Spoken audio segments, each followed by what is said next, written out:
to go disperse. You never do shit, I know it hurts. Something deep inside won't let me quit. I swear that I'm inspired by all this shit. Tell me that I can and I won't. That's what guides me the most. Fuck your lies, I'll do what I want.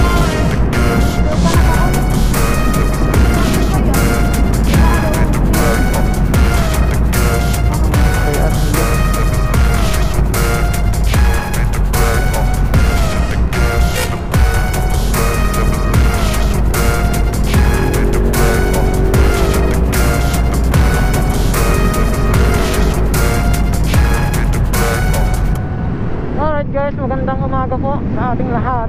Ngayon ay kasama natin yung tropa. At meron kaming mga kasama na ibang rider na kaibigan ng kasama namin. So siguro mga nasa 13 kami. So yung tropa is mga nasa 10 ata or 9. Kasama na dun yung mga yung mga kaibigan din ng mga tropa namin. So ngayon guys is pupunta kami sa G1 or sa Sulangan kasi nagpapa-blessing kami ng itong mga motor namin kasi halos lahat kami dito. Kami magtotropa is mga bago yung mga motor namin, which is yung mga Honda Click. So halos lahat kami is naka Honda Click, tsaka halos din yun mga bago. Tsaka yung iba naman is matatagal na din sa kanila yung mga motor nila, kaso nga lang is yung iba hindi pa sila nakapunta dito sa Sulangan or sa G1. So tama-tama lang na nagsama-sama kami pupunta dito sa Sulangan para magpa-blessing. So yung iba mga bago yung motor, yung iba matatagal na sa kanila pero hindi pa sila nakapunta dito sa G1 or sa Sulangan. Tapos tayo, ito bago nating motor, itong si Redick. Kaya sabi-sabi kami pumunta dito sa Sulangan or sa G1 para magpa-blessing. Okay, so ngayon nandito na kami sa Lawaan. Kung mapapansin nyo, naggawa-gawa lang ako ng mga video clip dahil umalis kami doon sa amin is mga around 3 AM. So medyo madilim pa kaya hindi muna ako nag-intro doon.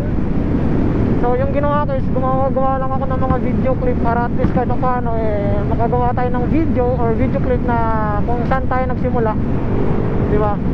So ngayon medyo maliwanag na. Nandito na kami ngayon sa Lawaan, malapit na pa sa Balangiga. Tapos maya konti lang baka nasa crossing na kami ng Borongon at G1.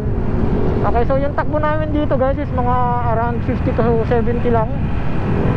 Kasi medyo marami kami, tapos yung iba mga baguhan. Tapos yung iba naman is mga matatagal na din pero hindi sila sanay sa biyahe na malayuan. Kaya kailangan talaga mag-adjust sa ganitong klaseng biyahe. Lalong lalo na may kalayuan yung G1 kasi nasa around 176 km. Ngayon is mga around 5:49 AM.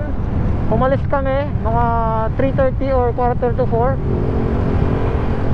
So ilang oras na, mga isang oras na mahigit or magdadalawang oras na nasa Lawaan pa lang kami. So okay lang to kasi since yung biyahe namin is mga around 50 to 70 lang. Ano?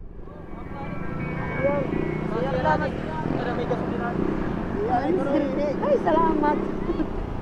Maihi.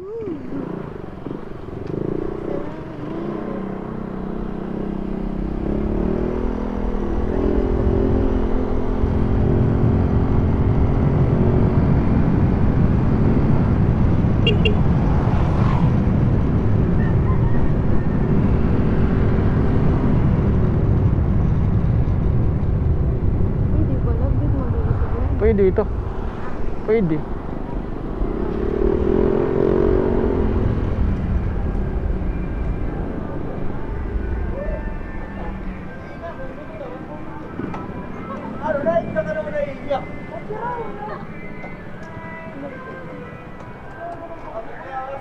Yan.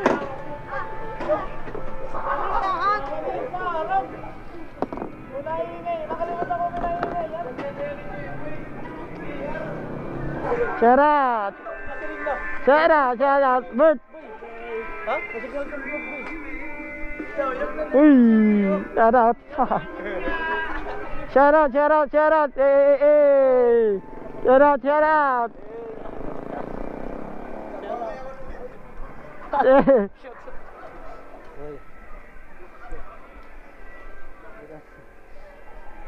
So yun guys, nandito na kami ngayon sa Lawaan. Bali nag-stop over muna kami dito sa gasolinahan kasi yung mga partner namin, bawat isa is magsi-CR sila. So ito, paring rap yung Honda Click na version 3 to, no? Version 3 na puti. Ito kay paring Marlon. Ito kay G-Boy. Ito kay Harold. Yan si Harold. Ito yung sa kanya. Ito kay Anlin, yung kaibigan namin o yung classmate namin. Tapos syempre ito yung sa akin. Okay? Ito yung kay Albert. Diba? Kay Albert. Ito kay Ate Joy. Ito kay Makmak. Tapos ito, yung kaibigan ni Ate Joy. Tapos ito yung kay Kuya Bong. Tapos ito yung kaibigan nila. Ito. Tapos yun. Bali ito kami lahat. Siguro mga nasa 1, 2, 3, 4, 5, 6, 7, 8, 9, 10, 11, 12, 13. So mga nasa 13 kami ngayon. So bali nag-stop over muna kami dito guys para umihi yung mga partner namin. So di lang ako nakapag-video kanina guys kasi sabi ko nga kanina is medyo madilim mula nung nagsimula kami bumiyahe, siguro mga nasa around 3:30 ata yun dun sa amin sa may Cafe Lucia. So hindi tayo nakapag-video guys dahil madilim. Kung mapapansin nyo, naggawa-gawa muna tayo ng mga video clip dito dun sa mga dinaanan natin para kahit paano is hindi maging putol-putol yung biyahe natin. Although di tayo nakapag-content doon mula nung nagsimula tayo, pero at least nakapaggawa tayo ng video or nakagawa tayo ng mga video clip para hindi siya maging putol-putol masyado. So ngayon, hintay lang namin matapos yung mga partner namin umihi, yung mga partner ng mga kasama namin. So hintay lang namin matapos silang umihi, tapos go na kami pagkatapos na ito. Okay? Let's go! Una ka ngayon, Mayoran LT. Oo, nyareng. Man, Haroldo.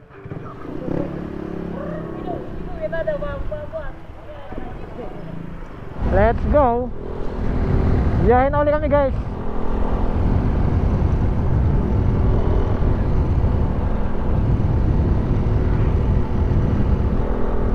Ang saya guys kasi medyo marami kami ngayon, nasa 13 kami, tapos halos pare-parehas pa kami ng motor.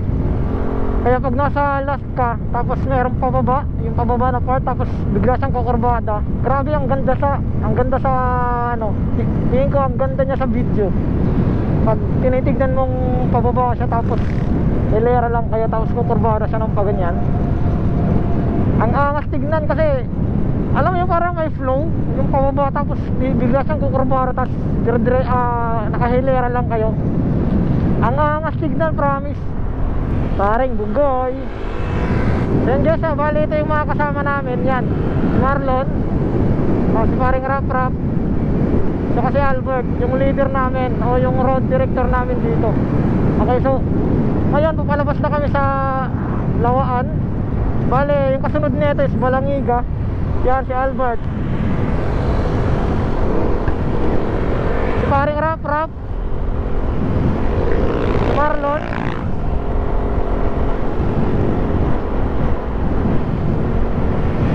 si Ate Joy,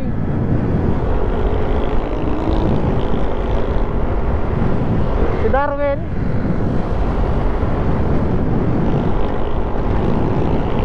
saka yung kasama nila. Muulan na. Yan si Enrico tsaka si Anlin, yung kasama nila.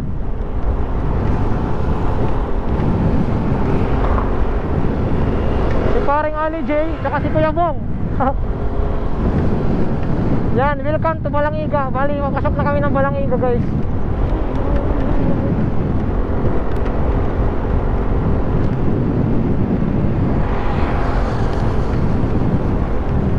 Yan si G-Boy, tsaka si Makmak. Yan, meron pa ata, si Harold.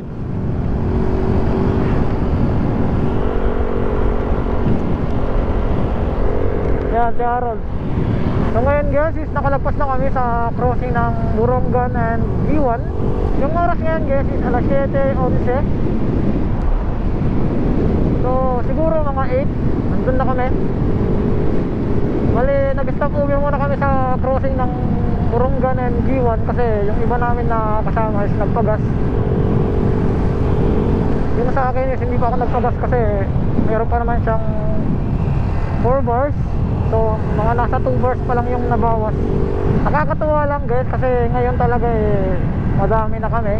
Tapos pare-pareho pang click yung motor namin. Meron lang talagang naiba. Yung si Anlin naka-gear.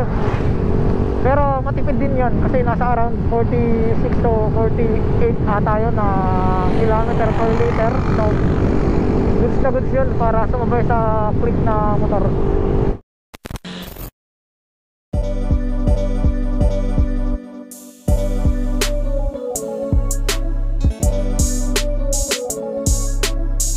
Kayaan natin sa Diyos ang ating mga pag-ako, tungod ang mga pangulaanan, ang katauhan o ang mga katitipan, ang ating baton, kaluoy kami Ginoo. Kaluoy kami, Ginoo.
Kami pagdagon han mga panulay, kundi bawi ang kami han mga karatan. Amen.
guys, paalis na kami dito sa Sulungan, dito sa malapit sa may simbahan. Bale, tapos na kami magpa-bless, tapos na kami simba. Ngayon ay hanap na lang kami ng pwedeng makainan. Kasi mga gutom na yung mga kasama namin. Tsaka syempre ako, tsaka yung partner ko. So gutom na kaming lahat.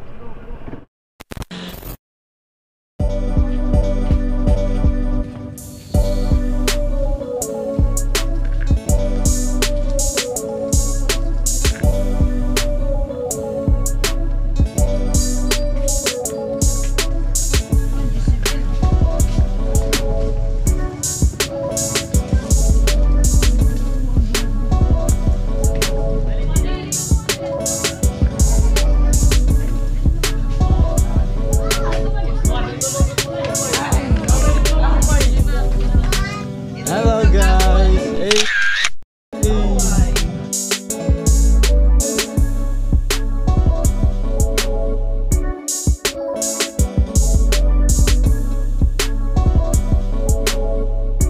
A few moments later. So yan guys, palabas na kami ng Sulungan.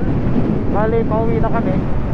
Tapos na kami kumain doon sa may tig-30 ng entrance. Ewan ko kung anong klaseng ano yan, restaurant or silugan. Kasi puro silug yung kinain namin. Tsaka nagpahinga.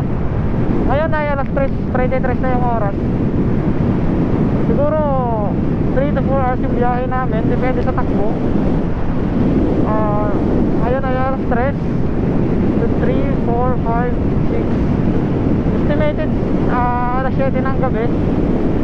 Magta-touchdown kami sa Tacloban. Estimated lang yan. Depende pa yan sa takbo namin. Okay? Yung gas natin ngayon is 2 bars na lang. Siguro pag nakahanap tayo ng gasoline station is magpaka-full tank tayo para sigurado na umabot, kasi to malabo talaga to umabot kasi 2 bars na lang. Pero mula Tacloban papunta sa Sulungan mga around 167 km. Bali pag may madaanan tayo na gasoline station, magpapagas muna tayo kasi 2 bars na lang. Hindi na to aabot sa Tacloban. Hindi ko lang may imagine guys na patagal ng patagal parami kami ng parami. Kasi naalala ko nung kami pa lang nila paring JB. At ilan pa lang kami nun. Ako, si paring JB, si Dawik o si Darwin. Yung meron pa siyang Rusi na Style Raider. Tsaka si paring Jay. Pero si paring Jay is hindi taga dun sa amin, taga-castle siya, pero sumama lang siya. Hindi ko lang may imagine na ngayon marami na kami ng parami, marami nang naidagdag. So patagal ng patagal yung panahon. Kumbaga palipas ng palipas yung panahon. Siyempre may mga na-invest din yung mga tropa natin kahit pa paano. So malaking bagay yan para sa amin, kasi importante yan, invest. Para kahit pa paano nakikita mo talaga yung pinagpaguran mo, diba, kahit man lang 2 wheels. So goods yan para sa amin magbabarkada. Kasi nakikita namin na yung hilig talaga namin magbabarkada is trabaho na may kasamang bisyo, which is itong pagmamotor, diba, anak buhay, tsaka hilig sa pagmamotor. So ayan lang talaga yung amin, diba. Nakakatuwa talaga kasi parami kami ng parami. Siguro sa susunod na taon baka may madagdag pa. So ilang taon lang yung lumipas, yung naidagdag sa amin si Albert, kasi dumating siya mula Manila, si G-Boy, si Kuya Bong, tapos si Marlon, diba. Yun nga lang is may mga naidagdag. Siyempre may nawala sa amin. Kumbaga temporary na nawala si paring JB kasi nasa Taiwan na. Yun, big shoutout kay paring JB. Ingat ka na lang dyan palagi, dyan sa Taiwan. Andito lang kami nakasuporta sa lahat ng ano mo, sa lahat ng pangarap mo. Nandito lang yung tropa. Ingat ka dyan palagi. Sana sa susunod na pagbalik mo is naka 4 wheels ka na, or yung pinapangarap mong Aerox na bago. Mas maganda pa rin pre, meron kang 2 wheels para sa tropa. Yung hilig natin, at least meron pa rin tayong bonding. Hindi man tayo makapag-bonding sa inuman, is dito naman sa biyahe-biyahe yung hilig natin is makapag-bonding tayo. Bali 14 pala kami ngayon guys na magkakasama ng mga nakamotor. Kasama na dun yung mga kasama ng mga kaibigan namin, especially itong nasa likuran natin, Stealth Team X na Motorstar. Tsaka ito, itong nasa harapan natin na Honda Click na sinasabi nilang version 4, special edition. Tsaka yung nasa harapan din natin yung dun sa isang gray din, ayun yung naka red na nakaangkas. Ganun din, special edition na gray, sinasabi nilang version 4. Tsaka yung yung classmate natin na si Anlin, naka Mio gear. Yan, isa yan sa mga sumabay sa amin, magtatropa. Yung iba nandito sa likodan natin, sila paring Rap, ay hindi, si Makmak pala. Tsaka yung kaibigan nila paring Marlon, tsaka si G-Boy, nandito sila sa likuran. Bali gumit na lang ako kasi baka antukin ako sa dulo. Tapos si Makmak pala, yung pamangkin ni Marlon na naka special edition na pula, kasama din pala namin yan na sumabay sa tropa. Isa yan sa mga nadagdag din sa lugar namin na may motor na napundar, di ba? So yun guys, bali palabas na kami ngayon ng Sulangan, mga ilang kilometro na lang siguro. Nasa Giwan na kami. Bali, magpapagas lang kami, tapos mabiyahe na ulit kami Patacloban. Kasi sa akin 2 bars na lang. Siguro yung iba nagpapagas din kasi kanina hindi lahat nagpagas. Kumbaga mula dun sa amin, sinagad namin yung gasolina namin kung hanggang saan na talaga aabot yung full tank namin. So far ngayon may 2 bars pa tayo, pabalik na tayo ng Tacloban. Tapos ngayon parang nangyari, mula Tacloban umabot ng Sulangan, tapos pabalik naman, ayun, palabas na kami ng Sulangan. Bali pag-iwan na kami, so meron pa siyang 2 bars. Bali guys, since pauwi na tayo, at syempre magpapagas na lang tayo, siguro dito na lang natin tatapusin yung video natin ngayon. Masyadong mahaba na yung video. Maraming salamat po guys sa inyong manonood. At syempre maraming salamat sa buong tropa natin at sa mga kaibigan ng tropa natin na sumama. Maraming salamat sa ganitong experience na biyahe, diba? Yun guys, maraming salamat po sa inyong manonood. See you on the next vlog. At ride safe po sa ating lahat. Peace out.